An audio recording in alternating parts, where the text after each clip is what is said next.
Welcome to The Confessional, the new show from Are You Not Entertained, brought to you by Pedal Labs, who are rewriting the playbook for fan engagement, most recently with the groundbreaking Connected British and Irish Lions jersey in collaboration with Connected Fanatics, proof that the future of sport is already here. In this series, Roger Mitchell is joined by a series of remarkable guests for conversations that tackle the questions most people avoid.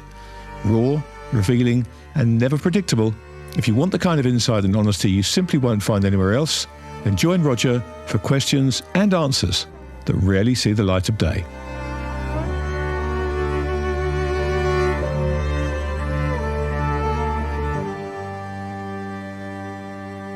I'm Roger Mitchell, and this is the third edition of The Confessional. Today we're very lucky. We're joined by Danny Townsend, the ex-professional football player from Australia, who's now the CEO of Surj, the Saudi Arabia Sports Fund. And as probably most people listening to this know, one of the most important people in the industry. The person allegedly with the check, the person you need to know, you need to get on with. But more important than that, this is a guy with a backstory that I think is really interesting. As I said, he's an ex-professional athlete. He then ran a club, was commissioner of a league. He's a sport tech founder, and that's taken him to where he is today. So we're going to have an interesting little time in The Confessional. And Danny, welcome. How are you? Thank you, Roger. Very kind introduction, and looking forward to spending some time with you on The Confessional. Well, listen, let's get right into it because you know the format by now. First question to you, Mr. Townsend. For what and to whom do you need to ask forgiveness? Interesting, Rog. Like I was listening to Pete Hutton, the great man, last week on The Confessional, and he and I have sort of had very similar type of paths in our professional careers where we've spent a lot of time abroad from our native country. And I think when you reflect on the question around forgiveness, I think you can sort of look at it through two lenses. And for me, it was really anything that I've done over the past 25, 30 years has really been a sacrifice of family. And I think if I had to ask forgiveness, I'd probably have to start with them. And when I say family, I mean more than just immediate family, because whatever decisions you make in your career and who you make them with have sort of impacts, good, bad and indifferent, on different people who are close to you. And I think when, we embarked on our first journey overseas back in 2004, with a 2-month-old baby to Singapore, we took that baby away from grandparents and aunties and uncles and cousins and took my wife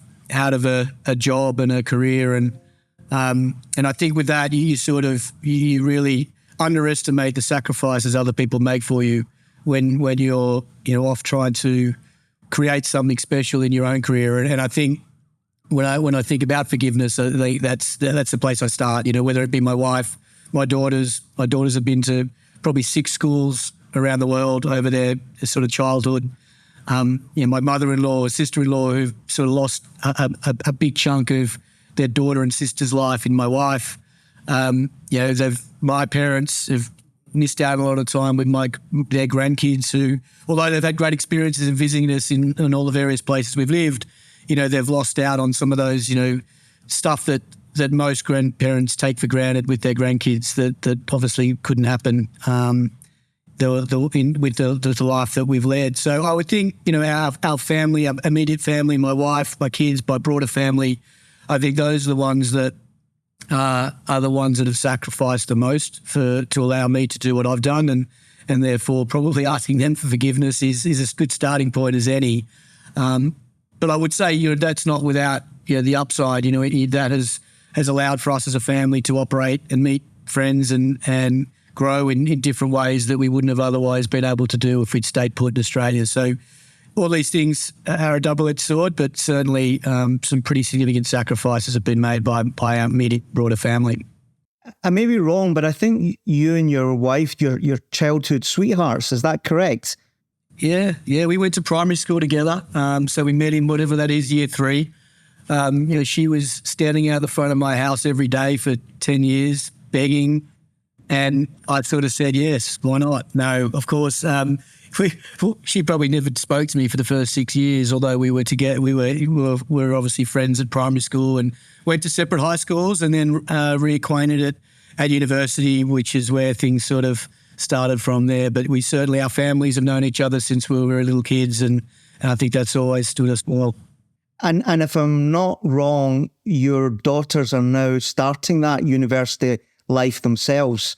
They're on their own track. Is that in Australia, or is it in Saudi or somewhere else? Yeah, my eldest daughter is in second year at Sydney University, so very much studying in Sydney and enjoying that. And my younger daughter's just graduating and heading to college next year. She's chosen to go back to the States and begin her tertiary education in New York. So again, it will be spread across the planet.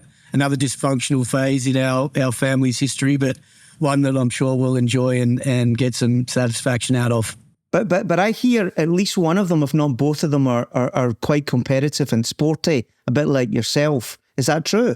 Yeah, look, they're both different, but the same in many ways, right? I'm sure any of us that have got kids who they've got an enormous amount of similar traits, but they've got some differences. And I think my elder daughter, both of them have played sport at a high level and been super competitive.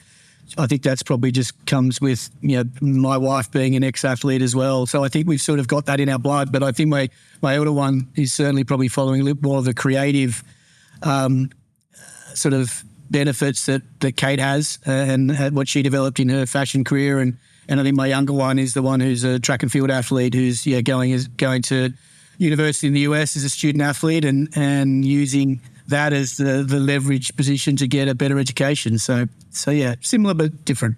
Wow. Slightly more serious because I get a sense that this is how everybody's going to answer this first question now. And I've got to make sure that they don't just have that. Got to ask my family for forgiveness. I'm imagining you now where you are. And you must have a lot of people that come to you now that will play the kind of like, I've known you for ages, Danny. We were friends. Remember, we did something in the past. And ultimately, they're looking, I guess, for some version of support or money or something like that.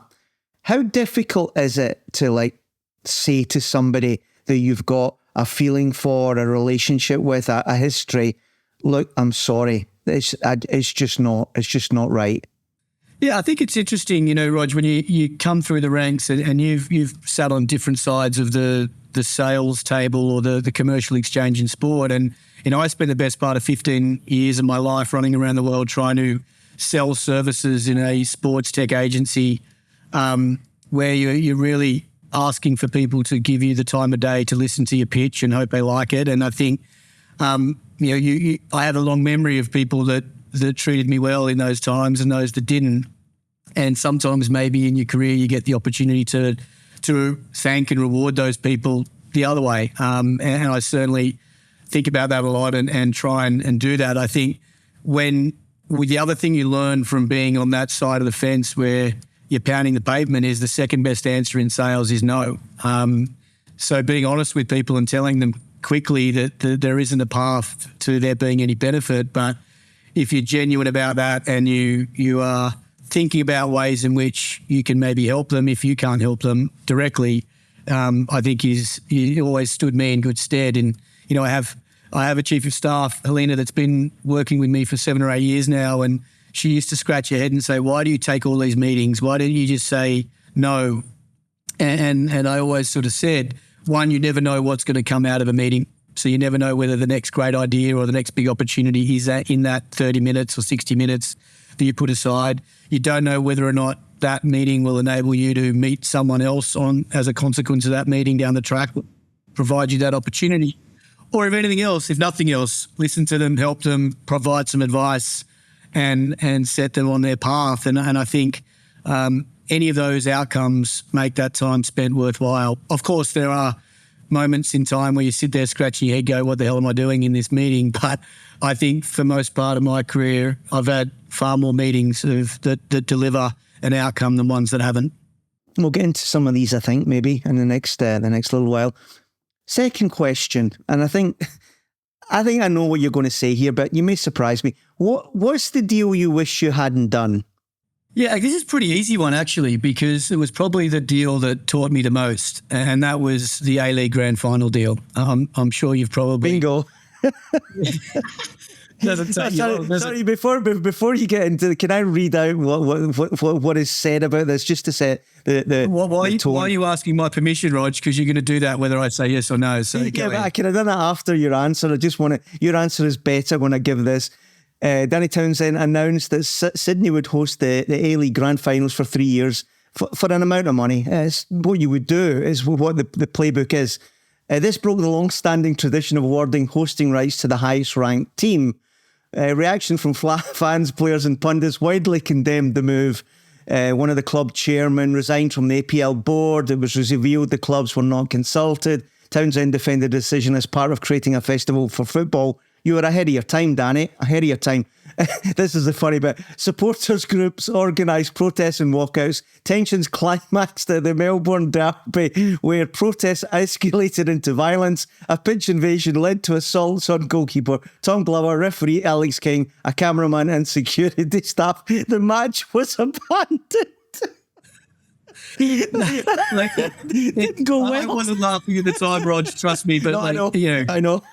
it's in the fullness of time, these things sort of come full circle. But look, I think that was a really interesting point in time, and everything that's in that sort of little diatribe there is reasonably accurate, not all of it. And I think that's the bit that, as you know, when you're leading leagues, what's written in the press and what's true is often a function of some guesstimation, some rumour and innuendo, and some misinformation that serves someone else's purpose. And I think, look, when I say it was the deal I wouldn't have done, it's probably for a bunch of reasons that you wouldn't think, and they are because I think it was absolutely the right decision at the time, and then the next question I normally get is, would you make that same decision again? I said, with the hindsight of the people and the way it played out, if I knew that, I wouldn't have. But I think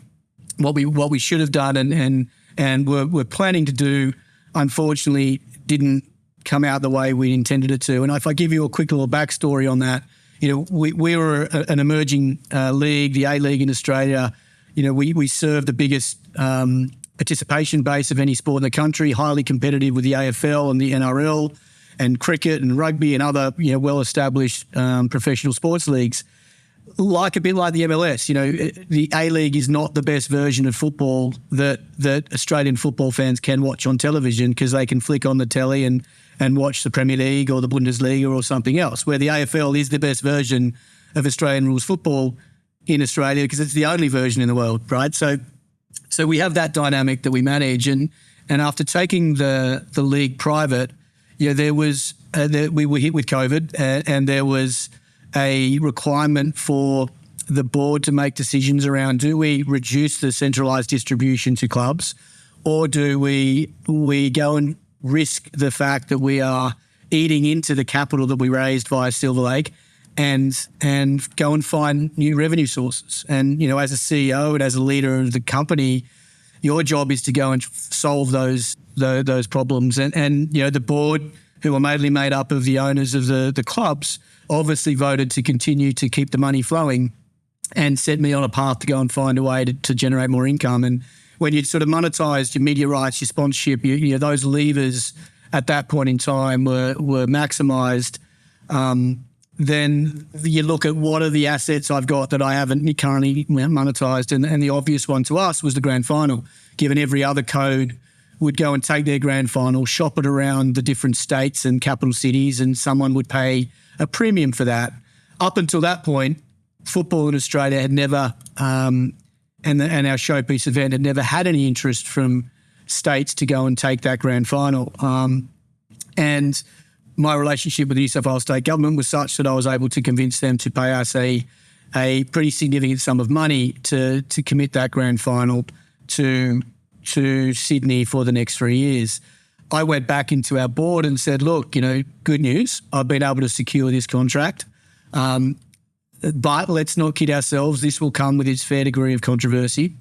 And me being the CEO of Sydney FC is going to come with even added angst from football fans around the country. And board members at the time were very clear that if we are going to do this, then this needs to be a decision owned by the board and owned by the clubs that are the beneficiaries of that deal. Because as a league, we were not going to keep any of that money. We were going to distribute that out. You never do. So anyway, long story short, the board voted unanimously to do the deal. I went back to the New South Wales government, said, great news, we're going to do the deal. And then we carefully curated a press conference that basically failed miserably, because the morning of the press conference, I'd flown all the CEOs in from around the country and said, all right, we're going to stand there and make this announcement. The 12 clubs are going to stand behind me together as beneficiaries of this deal and supporters of this deal. And we will do our best to manage our own fan groups to say, yes, you may not like this. Other codes do it. It's important for our sport right now to generate as much income as we can so we can keep the product world class and deliver you a better product. So bear with us and support us. That was the plan. On driving to the press conference that day, I had a phone call from one of the major football club CEOs who said, I've seen the social media kick off. I can't stand there with you. And I said, okay, well, that's disappointing. But, at the end of the day, I can't force you to be there. And you make your choices as a leader and as a CEO, and I'll respect that. Hung up. And then I had another phone call from another CEO of another interstate club who said, I've just heard that Club X is not attending. If they don't turn up, I can't turn up. And I said, okay, make your choices. Fair enough. And then obviously, as you can probably guess, the rest of them started to flake. And I sort of then said, all right, I'm calling it. If the CEOs of the clubs aren't willing to stand there and support something they were complicit in, then I'll just do it myself. As the leader, the CEO of the organisation, that's your job, right? Your job is to take that and deal with it. And I took that press conference alone, and then became public enemy number one. My kids couldn't get Ubers. They didn't go to school. I had death threats, you name it, the whole bit. But what it taught me, Rog, is that leadership is very difficult in public-facing roles. It's not a popularity contest. You've got to make hard decisions. And I'd say, tough decisions make you money. Easy decisions are easy for a reason. They usually send you broke. So the easy decision was to do nothing. I took the tough decision. We paid pretty heavily for it for a little while. But then after one edition, and I was leaving to take up the role I'm currently in, I said to the chairman at the time, let me go back into the New South Wales state government, see if I can get out of that deal and retain the money. And we came up with the magic round concept where we brought all the teams to play one round in Sydney. I convinced the sports minister and the premier to make good on their contractual commitment. We changed that. We returned the grand final to the fans. And the sport was benefiting from that money. Now, I didn't get too many thank yous at that point, but that's life. You do what you got to do and you get on with it. But yeah, certainly an interesting time. You probably know how much I understand that story, because I was in the same job, and this isn't about me, so I'm not going to talk about that. But what I do want to talk about is this. There's very few people that have been in these kind of roles, Danny, and that means there's very few people that understand how your stakeholders in sport, in your case, your clubs, in my case, my clubs, in other places it will be federations or confederations. They always do this, Danny. They employ a CEO as a heat shield, as somebody to take the responsibility, and if you can, not even give them the power. My question to you is this: has that knowledge, and is that knowledge helping you assess investments into sports now in a way that you can see governance the way that others can't? 100%. I think that you take bits and pieces of your career journey with you when you go into new roles. And one of the things that I learned a lot about there was that the construct of that deal with that league, with private equity owning a bunch of it, not having the reserve matter control that they should have had to ensure that the right decisions were made at the right time. You also know that when you've got stakeholders that are vested in the game, no matter what they tell you or what they genuinely think at that point in time when they tell you it, self-interest always drives the outcome. And when you have a football club owner sitting on a board to represent a league, they will sit there in the room and tell you they're going to make the decision that's in the best interest of the league until they leave that meeting and speak to their head coach or their CEO and who says, we need this and we need that to win. Then they default back into their competitive position. So they're just incapable, whether they like it or intend to do it or not. They're just going to default to self-interest. And I sort of don't blame them for that. That's a governance structure issue. And I think that league suffered from that and still does. I think when we assess, the opportunity to go into a federated model or a sport that is structured in a way that is not fit for taking on third-party capital, and you're unable to pull the levers that you're going to need to build a successful investment, whether that be an evolution or transformation of their current product, whether that be a governance framework change, whatever that might be, digital transformation, you name it, there are a bunch of things that you need to do to go in and turn a good sport into a great investment asset. If you don't have the ability to do that, then you should run a million miles as an investor. But they're not running a million miles, Danny. They're coming in. Not you, but you know who I'm talking about. There's others that see it as an asset class and all game is good game. And, it just seems sometimes they don't understand, especially outside America, that governance is a big, big problem. It certainly is. And look, I think there's people who are going to learn a lot of harsh lessons over the next decade as that sort of manifests itself. But I think, look, more broadly, we talked about it in Como recently. There is still an enormous lot of upside in sport if it's managed the right way, if the governance and the stakeholders that exist in those sports today are willing to make those hard decisions and make those hard sacrifices that might not be in their self-interest. They've spent 30 years getting themselves into a position where they're an honorary position on a committee or a board, and it's great dinner party chat, but ultimately it doesn't mean they're going to progress the sport. Those people need to step aside and they need to allow the sport to evolve if it's going to find its way in what is a pretty challenging next decade.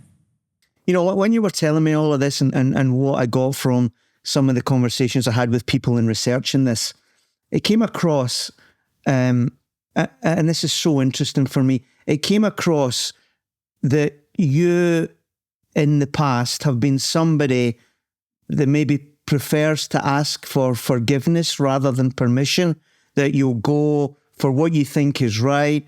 And I have to say, that's the only way you can do it in sport. If you think you can get all your consensus to move 1 inch and then another inch the day after, you'll achieve absolutely the nothing. So and then I think about that, and now you're in Saudi, and Saudi is complex. It's not as if there's the kingdom and there's Turkey over here, there's PIF over there, there's a crown prince. How do you reconcile your natural idea to say, I know the way, I'm going to go for it? With age, have you got a little bit more careful about what your first thought is about how you want to get things done? The simple answer to the last bit is no, I haven't learned. And look, that's because the fundamental principle of where I come from is progress, right? You're not going to get anywhere unless you take some risk. So you've got to be prepared to take risks. You've got to be prepared to stand by your decisions, good, bad, or indifferent, and deal with consequences of those. But I think in the most part of my career, those decisions, I've largely got right or close to right. The ones I've got wrong, I think they've always been well intended, and I think if you come from a position of good intentions, at least the vast majority of sensible people get that and understand that you're trying to make a difference. Well, I think as it relates to the kingdom, I think one of the real refreshing things about my role when I came here was one, a genuine, I suppose, appreciation for the fact that you're here, you're trying to make a difference, you're trying to help them grow from a very nascent sports economy to a dominant one. And, it's not the same experience I've had in other expat markets, having been an expat for 15 years. Sometimes you feel like it's like, why do I need you here? I know all this stuff. I've been here before. I don't need you to fly in here and tell me how to do it. And I think where the Saudis are at, and one of the most refreshing things, as I said, is that they ask you for your counsel, they listen to your advice, they act on it in a very committed way, and that makes that easier for you to be honest and clear with your direction. It may be different if I got resistance every step of the way and whatever else, but that's certainly not the case here. And I think you've probably seen by the investments that have been made to date and the major events that have been I suppose seconded here is that they're willing to have a go, and that conviction and capacity to make a difference is authentic. I've got another one that I want to ask you about leadership and leadership in sport. And leadership in sport with Australians. You as you said, you ran a football club, which is different from running a league. You were also an employee of a football club as a professional footballer.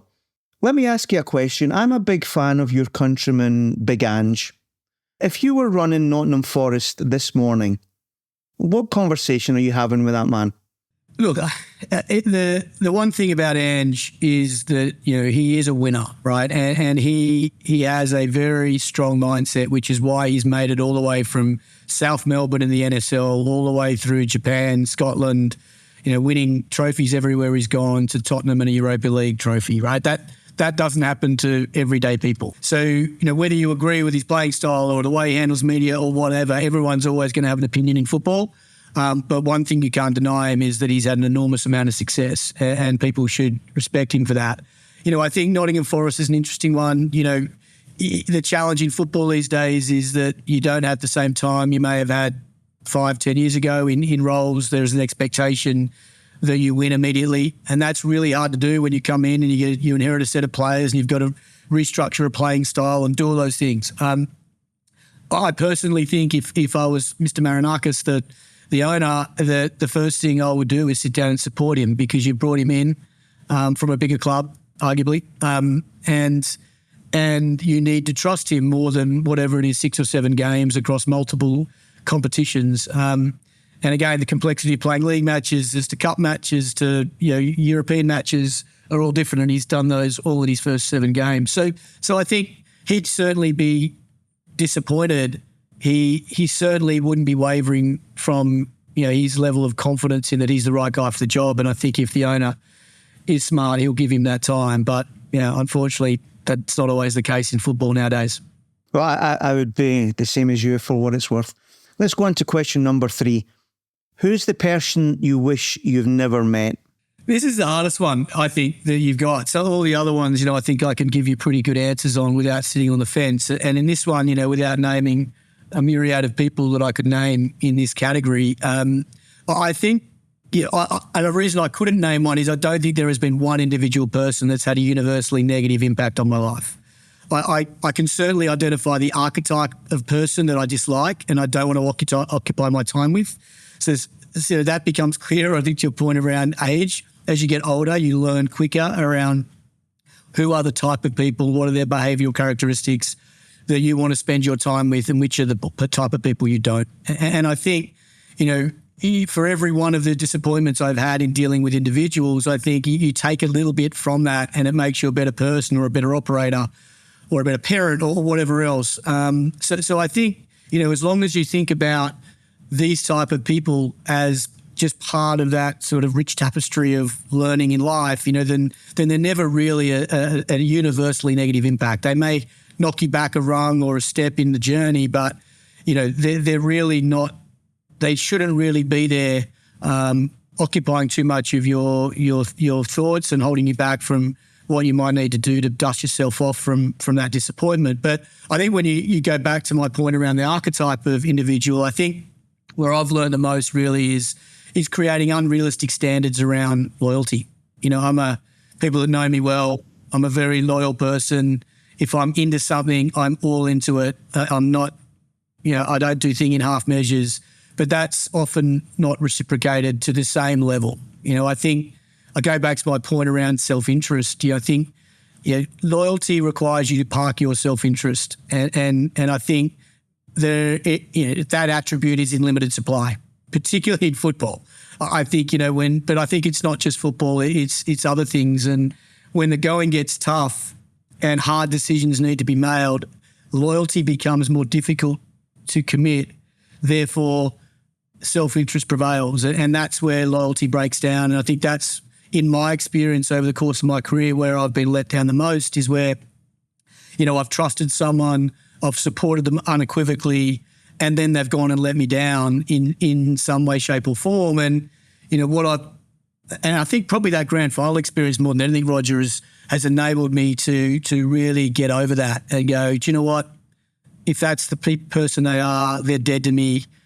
I'm going to reevaluate whether I spend any more time in my life with that person, because they don't think and feel the same way I do around what loyalty means. And I think, I think it's, and you, I'm sure in your career and life, you've come across many people that have let you down on the loyalty front. Oh, sure. I'm the same with you. Loyalty is the number one characteristic. But can I ask you, because I think just you and I have got an awful lot of similar experience and touch points. When you were in the middle of these things and you were putting your loyalty and your trust into key people, was there anybody around you, Danny, that was saying, be careful, that person's going to let you down? There always is. There always is. They're always there. But you know what? And I think I've always also taken the view that, I will trust someone till I don't trust them anymore. And how they deal with me is how I will deal with them. I won't react to hearsay or of course there's trusted people in your life that you are pretty good judges and aren't going to pull your chain on someone's, sort of characteristics. But I think in the most part, I would try and give everyone the benefit of the doubt until I no longer can. And then I will quickly move on and get on with spending time on and with people that are going to share the same values as me and be a part of my journey going forward, not trying to hold me back on that. And I think as long as, of course, sometimes I've sat back and gone, geez, I should have listened to so-and-so. That guy really is a dickhead. But I haven't, and you sort of got to learn from that. But I think in the most part, I like to experience it first. And I think, again, with age, you tend to be able to see it faster and therefore fail fast in that relationship and get on with it and not entrust years of your life and career with that person or that group before you work out what they're really like. And one of those people around you, it's not always the case, but was your father somebody that was whispering in your ear? What was he like? Yeah, look, I think, when I think back over my career, and we'll talk a bit about it later on, I think when you get to one of the other questions around, I compartmentalise my career into very clear different stages. And one of the things that has been really important in my life is, growing up, I grew up in a very entrepreneurial family. My grandfather started a car spare parts business that my father took over and my brother took over, and I worked in as a teenager. And whilst my friends were surfing or doing whatever else, after football I was working in that spare part shop, selling mufflers and fan belts to motor mechanics, or trying to sell fluffy seat covers to a 65-year-old woman who's just bought a new Mercedes, right? But what that teaches you is a couple of different things. It teaches you work ethic, teaches you how to sell, which are just two, in my opinion, are the most important things in any career. Doesn't matter what you do, you've got to work hard and you've got to know how to sell yourself, sell a product, sell whatever you're doing. And my family, on both sides, my mum and my dad's side, they were very hardworking people. They were very respectful people. It didn't matter where you came from in society, they would give them the time of day. So they treated everyone as equals. And they worked really hard. And I think, that's where, if you talk about my dad, he set the tone really with my grandfather for work ethic and also then how you treat people and how you should look at relationships and treat them with respect and face value and be loyal. And I think whether you're in football, in business or whatever the stage of career I'm in, those things are just critical elements of success. So if I go all the way back, that's where he played a role. He, having been in the market I'm in is foreign to my dad. He's a huge sports fan, loves sport. but he doesn't understand or know the individual. So I can't ask him, what do you think of Roger Mitchell? And he'll give me his advice. I think I know what he'd say. But, fundamentally, he's sort of got to go. You just take the general principles of what they taught you and then you deploy them into every sort of different component of what you do. It's just absolutely fascinating. The fruit and the tree are never that far apart. Fantastic. Number 4, what train do you think you missed or you've been late for in life? Yeah, I think timing is everything in careers, and I've sort of been fortunate enough, I think, that, I've timed my various changes relatively well. So I wouldn't say I've missed any trains, but I've certainly probably failed to flag down a few cabs, I suppose, if you put it in another sort of example. But certainly, the macro pivots in my life have been incredibly fortunate, I think. And when I look back over your career, and these type of exercises allow you to do that a bit, Roger. I think when you send the questions through, you go, oh, okay, haven't thought about that really. But I think, one of the things that I would probably say I have missed is the ability to look at my own personal investment situation, actually. And, I've spent the best part of my career building a business with fellow partners that, we were in business together for over 15 years. We were fortunate enough to sell that business to a public company. That left me in a fortunate position where I was financially stable. My family's future was secure, and I could sort of go back to Australia and focus on, family life and maybe the next phase of my career. And as it happens, getting back into football, into the club, then into the league, again, you know what those roles are like. They're pretty onerous on time. They don't allow you space to really explore your entrepreneurial spirit apart from applying it to the thing you're doing, but you're really building a business for someone else. So I think in a way, given the way I am and the way whenever I commit to something, I'm all in. I'm extremely detail-oriented and want to be in the weeds on things. But that sort of means anyone who knows me knows my personal affairs are a bit of an afterthought. And I think that's probably where I've missed opportunities. I've had friends and colleagues bring me really interesting investment opportunities over the years. I've had many ideas myself that you think, hey, I'd love to stop everything and just go and raise some capital or put some capital into this opportunity and put all my time and energy into something that I could grow myself again. And I wouldn't say I'm not going to do that again in the future, but probably over the last, at least sort of 10 years of my career, I've been focused on the corporate experience. I probably saved a bunch of money for that because there's probably a lot of those ideas that would have failed. But I think ultimately I'd probably wish I'd have spent a bit more time thinking and investing my time and energy into some of the great ideas that I've seen over the last decade than I sort of let pass by just because I was probably focused elsewhere.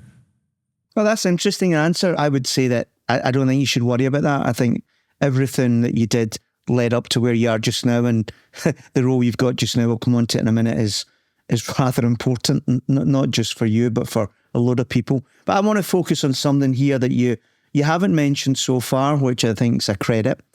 So you're an athlete. At a very young age, 22, 23, you're told it's over.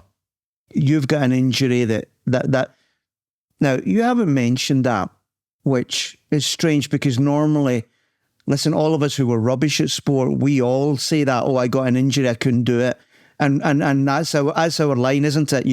If it wasn't for my knee, if it wasn't for this girl that came along, I would have been playing in the Premiership. You probably would have had a shot at that, and you didn't mention it. How did it come about? Who told you? And what was your reactions over those first days and weeks? Yeah, look, it probably, without jumping ahead and stealing your thunder, your sliding doors question is probably where that comes into play. And I'll explain why.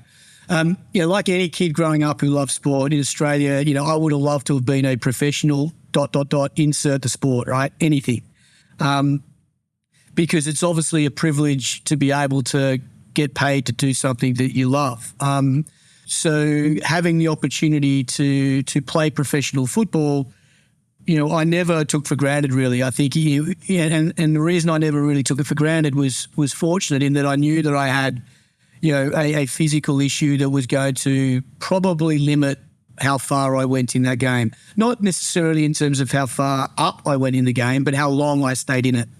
And that was going to always be my challenge. And, I got the opportunity to play professional sport, as I said, get paid for something that I love doing. It's extremely gratifying to be able to do that. The camaraderie and the enjoyment that comes with that is very difficult to replicate in the corporate world, but you can, but it's difficult. It's competitive, it's physically testing, there's wins and losses, it's captivating, like it's stuff that it's like I said, is very difficult to replicate on an ongoing basis in a business career. But I think what's really important, and I've always tried to sort of stay true to this and also pass this on to my kids, is that I've always tried to be a realist when it comes to my life choices. Like if you're not a realist, then you're going to make the wrong decisions. And that's not to say you should lack ambition. I just think you need to be realistic. And I think I was fortunate enough to reach the limit of my capability in football.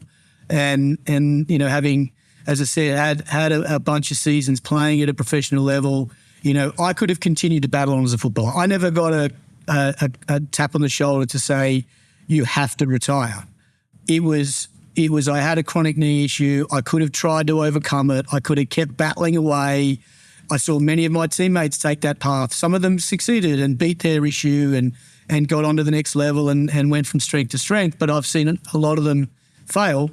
So I think you've got to look yourself in the mirror. You've got to convince yourself that, at least in my case, there were greater opportunities for me in life in the boardroom rather than the football pitch. And I think that's when you sort of, for me, that sliding door sort of opened. It was, I have a choice to make here. I either keep plugging away, with the joy and all the experience that a pro athlete has, or I take the other path, and that is to hang up the boots and focus on the rest of my career. And that was the decision I made, and that sort of led to what went through that door and into the next phase of my career. That's interesting because, now you're an investor and you're investing capital, and I've done a wee bit of that on a very, very small scale. But one of the things I always find I look at in founders or early stage stuff or things that need to be built is that question, how is this person going to be resilient when the bad news comes, when it's not going swimmingly, when they can't sleep at 3 o'clock in the morning and they've got to get up for an early flight and everything like that. How important in your mind has resilience been to you, and how much do you look for it in things that you're going to do now and in where you're going to invest your money? If you go back to those traits we talked about, right? Work ethic, the ability to sell, resilience is the other big one, right? And if you don't have that, you will not survive in leadership roles, particularly in ones with consequence. So I absolutely think resilience is key. I look for it in people. I look for it in sports. I look for them in boardrooms around people that are making decisions. Are they a resilient group of people that are going to be able to stay the course? But I also think when you look at what you learn from that situation we talked about with the grand final, that built an enormous amount of resilience in me that I would never have built every day of the week just going by making easy decisions. And I've taken that forward to a point where I can sit on here and have a bit of a joke with you about that. I probably couldn't have done that 5 years ago. But I think if fundamentally when you go through 15 years of building a business around the world, selling that business, going into new stages of your career, having setbacks and just being able to go through those, resilience is what enables you to stay the course. And I look at after the Repicom experience, I sort of had this carefree attitude around whatever I did after that, because I didn't have to prove myself. We built a company, we built a company, and it gave me the ability to make those decisions like I made in football. Like it gave me the strength to make the decision about moving away again from Australia to Riyadh and taking on a new journey. And I look at, it's interesting, I get asked a lot around, what does Australian football now need as a CEO? I sort of say someone that doesn't care about themselves. Self-preservation needs to be the last attribute on the list, because if you're prepared to to sort of be collateral damage in getting the business or the sport or whatever it might be that you're doing to the next level. Very few people are willing to do that. They're typically protecting their job. They don't want to make a tough decision. They don't want to upset people. So those people in those tough roles are the wrong people. You know, I always said to people in football, if you don't like what I'm doing and it fails, fire me. I don't care. If I get to Saudi Arabia and they don't like the decisions I'm making around investment and those investments fail, then you know what? I'll go back to Australia, no problem. But I'm not going to sit on the fence. I'm not going to try and self-preserve my role. And I think that I was fortunate enough that I'd had those experiences that gave me that confidence and strength to be able to take that position. And I know a lot of people maybe aren't in that position to be as, I suppose, convinced around that attitude to decision-making, but it was certainly important to me. Let's talk about question 5 then, which we've alluded to a little bit, which is what sliding door were you just in time for? And you answered that a little bit before. So let's go into a little bit of Repucom. There's a lot of people, for maybe it's been forced now because they're losing their jobs and they can't find another one, and they're thinking about starting up new ventures or doing this other new project. And you did it with some people. Did you know people before Paul Smith? Was that somebody you knew? What advice can you give people about getting in the boat with a group and heading off into the ocean?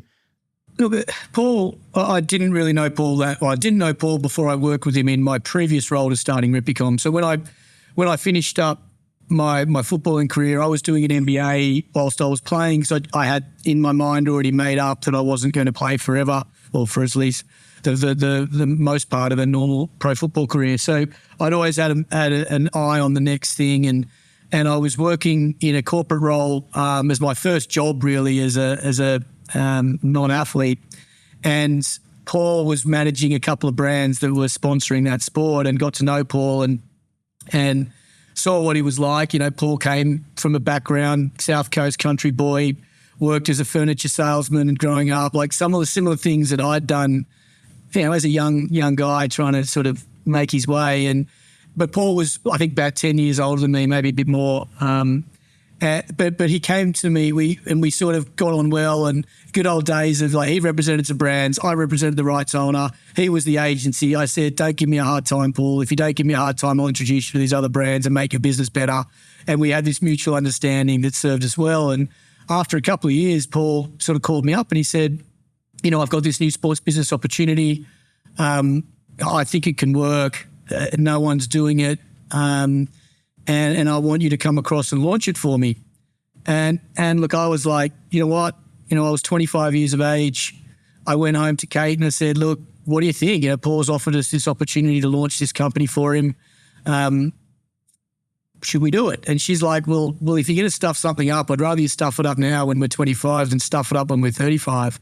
So I sort of went back to Paul and said, let's do it. And then 14 years later, we set up 14 offices in 14 countries. We had 2,000 staff, 1,000 odd clients, and then we sold that business. But, you know, you never know going into those things. And by the way, you sold it really well. I mean, yeah, we sold it to the Nielsen company, but like you never go into those things, Roger, if I'm honest, that we ever thought we would in a million years create what we created. That was through a lot of work, a lot of people and a lot of fortune and whatever else. But I think that and when you talk about the sliding door, making that decision to go and take that risk with Paul, and then what ensued from that over the next 14 years was that moment. Because what that did, as I said before, gave me the financial freedom to make decisions after that. It gave me the resilience to be able to do what I did, and it gave me sort of, you know, the confidence to just get out there and do what I always felt was best, and that's what I've done ever since. And that's why, I mean, I think all roads led to what you're doing just now, and you took that next sliding door to take this role. And you know, there's a couple of comments I've picked up here because they're really important. This is you. Obviously, one of the advantages we have over private equity, we being Saudi Arabia, they may have portfolio companies, but at the end of the day, what influence does private equity have over portfolio companies? It's probably quite limited. Whereas we, whether it's corporate affairs at PIF whether it's the ministry, whether it's the General Entertainment Authority. I think the alignment of Saudi Arabia is really important because the collective strength of all of that, whether it's the giga projects, portfolio companies ourselves, is really quite compelling. What attracted me here, I saw the North Star that Saudi Arabia is following and just the collective commitment to that, the capacity and conviction for executing on a plan is what's critical. Now, I kind of believe that, and I believe that, but there's a lot of people that don't get that. They think all of what's going on there is a collection of little kind of like distractions and flag wavings to take it away from a bigger geopolitical issue. Can you give people on here an idea of how big the ambition is for the kingdom? We've seen them take on DAZN and now Electronic Arts. Your North Star, explain it in your words, what that really represents for this industry of ours now. Yeah, it's a good question, and it's probably not the simplest one to answer. But when I take a step back and I look at the North Star, it's coalescing around a single vision, right? And that doesn't happen in most democratic countries where you've got bipartisan government who just, if one says A, the other one will say B, just even if it's the wrong thing to say, but just because that's what their job is to do. We have a single vision. We have a Crown Prince in His Royal Highness Mohammed bin Salman who has made it very clear that the modern and future Saudi Arabia is going to look very different to the one that has gone before us. With respect to the culture and a bunch of other things, I think, his vision is certainly unique, and it's about, that high-level diversification of the economy away from oil and gas. You've probably heard that many times, but that vision is not a vision that we share in sports. It's a vision that when I talk to my colleagues in the PIF who are responsible for the health sector or the tourism sector or the automotive sector, everyone is singing from that same hymn sheet because it is a direction for a country. And that's a direction, it might say Vision 2030, but it's really a vision for the next sort of 20, 30, 40 years, a way of thinking about how we change things. And from a sport perspective, what I loved about that is that you are from the ground up. When you go in and try and affect change in a developed economy, whether it be, the UK or whether that be Australia or the US, asking private sector to do certain things and trying to get federated models to change, like we talked about earlier, is often impossible, or at least very difficult. Here it's about, well, what do we need to do? And what are the decisions and things that we're going to need to go out and affect to be able to get us to, that vision? And sport plays such a unique role, not just in the sport economy, but the ancillary benefits of sport, social change, gender equality, well-being. My measurement for success is largely anchored to return on capital, like any investor is. But I have soft metrics that I'm measured on, like participation growth, like more females playing certain sports, like more facilities and development pathways being implemented on the back of the investments in IP that we make. So that to me is an enormously sort of engaging task, right? If I was simply tasked with providing a return on capital, then I wouldn't care about any of those things. I certainly wouldn't stand there at conferences and sort of embellish why we might be doing them, because there's no fact to that. But what I see being a part of that is the authenticity of the plan. And when you live it, I live in Riyadh. I see it every day. I'm not sitting in New York sort of speculating. I'm there in the room and I'm listening to this. And the authenticity of it is real. The impact of it is already changing the way the kingdom engages with sport and looks at well-being and those mobility metrics that are so important. So I think from that end, we come at things from a different angle for good reason. The past is the past. The future is really about what we can affect. And we could dwell on things in every market around the world where missteps have been made. I think you judge people in power or in roles of responsibility on how they impact the future and how they impact that future. So I think that's really what got me enticed by the opportunity. But we're early on that journey. There's an enormous amount to do, but it's a hell of a lot of fun.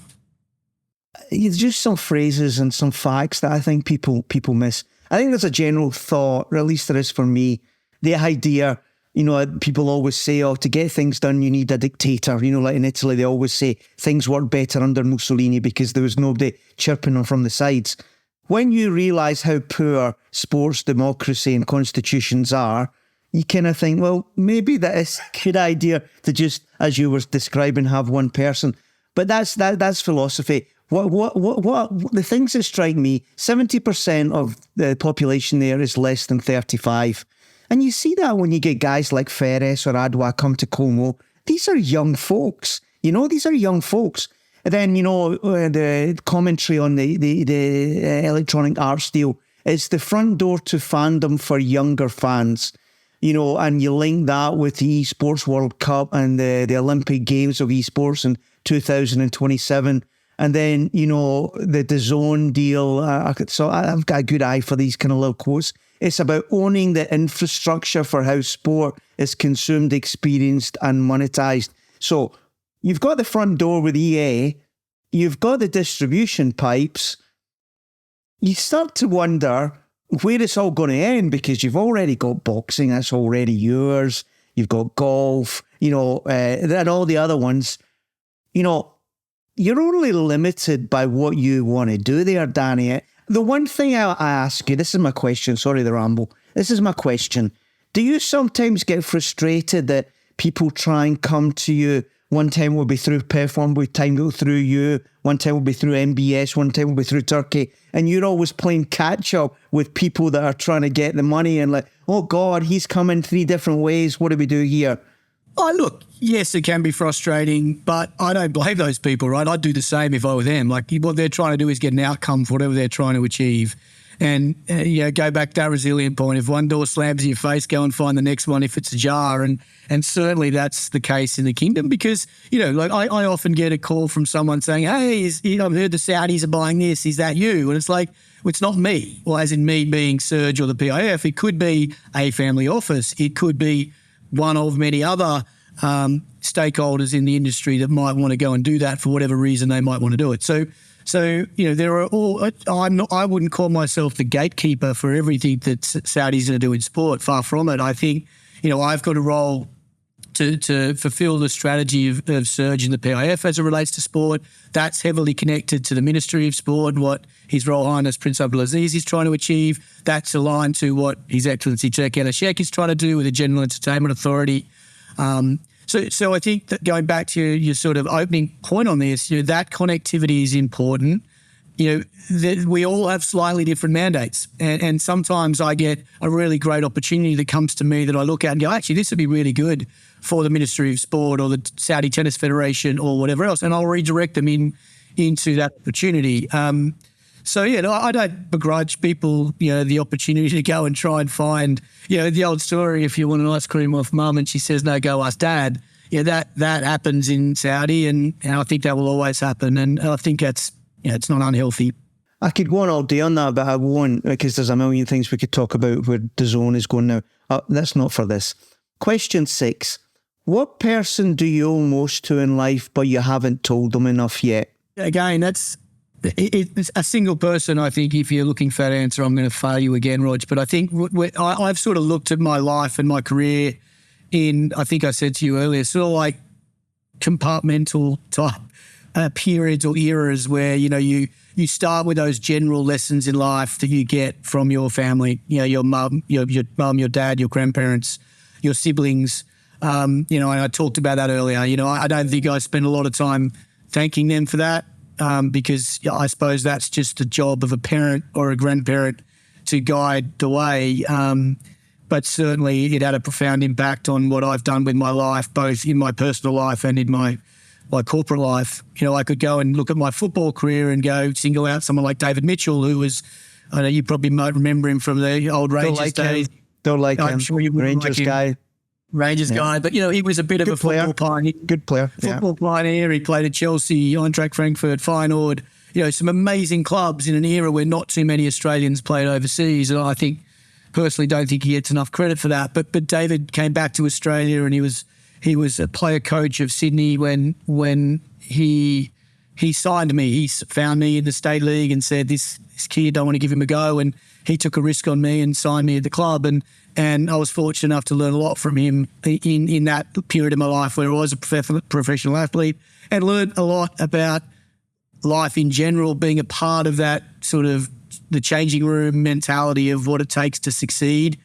You take a lot of those learnings and you deploy them into your life post football career and life off the pitch. So, David was a guy that probably doesn't get a lot of credit for the impact he had on my life, I think.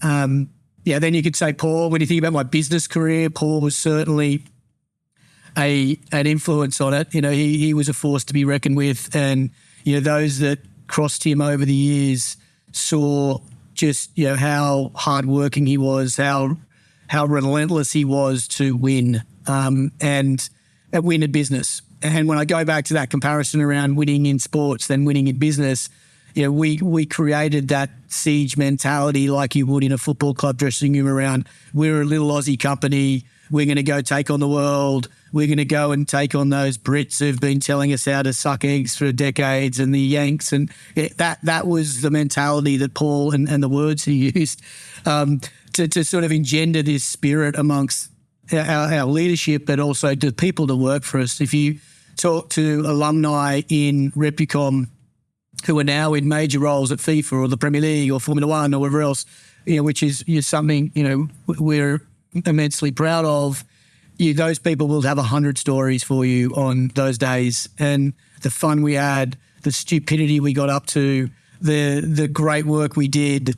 Just amazing times. The mistakes we made were plentiful. Like, it was just one of those unique things that enabled anyone who touched that company to learn good, bad, or indifferent from it, and take that forward into the rest of their careers. And Paul certainly played a pretty significant role in developing me. Given I was brought in to lead a company at 25 years of age, and then move away from Australia at 27 to try and embark on that ambition that we had. When we sat in an office when we started with a overturned table as a desk, and that was the beginning of what was a pretty fun journey. I'll give you an anecdotal story. Actually, when I first worked for Paul, I was sitting in an office, and Paul's wife at the time, Carolyn, was working in the business, and it was December when we launched the company, and the mail got delivered to that office,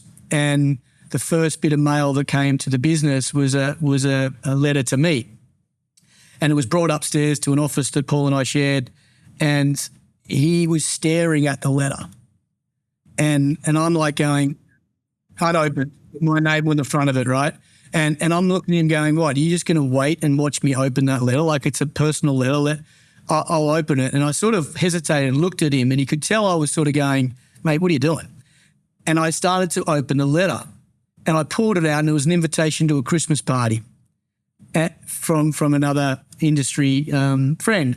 And I said, look, it's an invitation to a Christmas party. He goes, I couldn't give a shit about the Christmas party. And he snatched the envelope from me and tore off the stamp on the top right corner and went, didn't think it was franked. And he put it in his pocket and he walked off. And I thought that epitomises Paul in a very little way. Like, that was what he was like. It was like every little opportunity to get ahead he'll take. Attention to detail was always there. And again, he that little anecdote is I could give you another 1,000 examples of that over time, but that was day one, week one of Replicom. On this, because that's just such an important point. Do you believe in this population of extraordinary people that's maybe not that big in this world, but those are the ones that make the difference, and everybody else is just really carrying their bag or making their lunch or picking up what they throw over their shoulder? Do you believe in this community of value creators that are all like this in some way? They're driven, they're resilient, they've got this little attitude, I'll show you. I'm just fascinated by this the more and more that I go on. For me, yes. For me, these people are all the same, and they're always the same ones.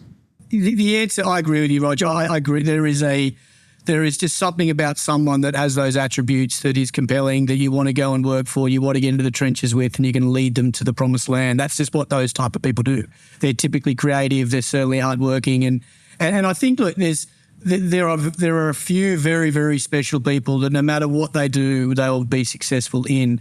There are others that I think have got 90% or 80% of those attributes that then work their way into that level of influence.